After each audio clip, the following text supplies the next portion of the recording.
A will does nothing while you're alive.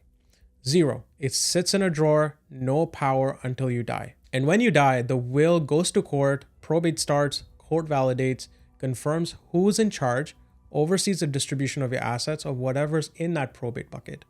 In Ontario, for example, there's an estate administration tax. It's roughly 1.5% on everything above $50,000. On a $2 million estate, that's about $29,000. And that's just to prove the will is real. And once that is through probate, the will is public. Anyone can look up the details. A will does two important things.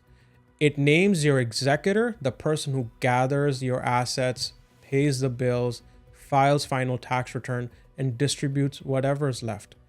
And it names your guardian for your minor children. If you have kids under 18, this is the only document where you say who raises them when you're gone.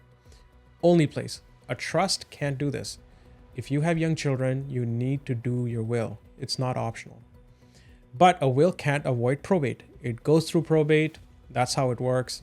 It can't save you taxes. CRA calculates the deemed disposition on everything you own before the will even gets opened. The will divides what's left after CRA has taken their share, and it can't control timing. So if your will says split equally, your 22-year-old gets the same check as your 40-year-old. No conditions. And here's the one thing that catches families off guard all the time.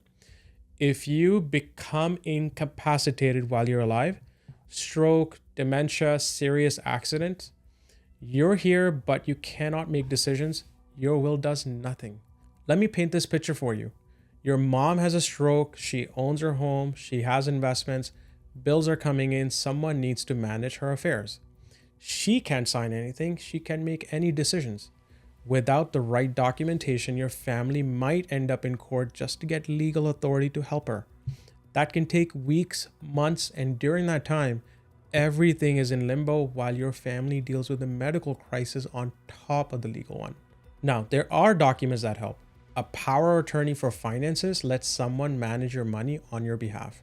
A power of attorney for health care lets someone make medical decisions for you. An advance directive tells your family what you want if you're facing end-of-life decisions. Everyone should have one of these. They are part of a complete plan.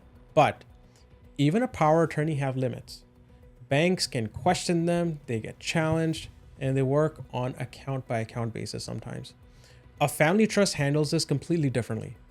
And I'm going to show you exactly how that works in a few minutes, but first I need to tell you one more thing about the wills you should know.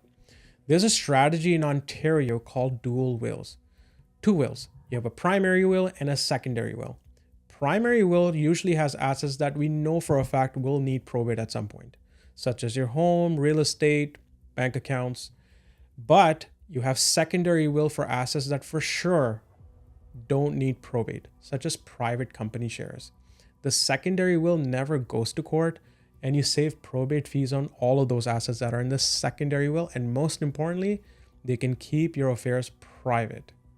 Now, dual wills work. Legitimate strategy. If you have your concerns about probate fees and privacy at death, they might just be enough for you. But they are just a death tool only. No tax savings, no asset protection, no control over timing. And they don't help while you're alive. So that's what wills can do, and that's where they stop.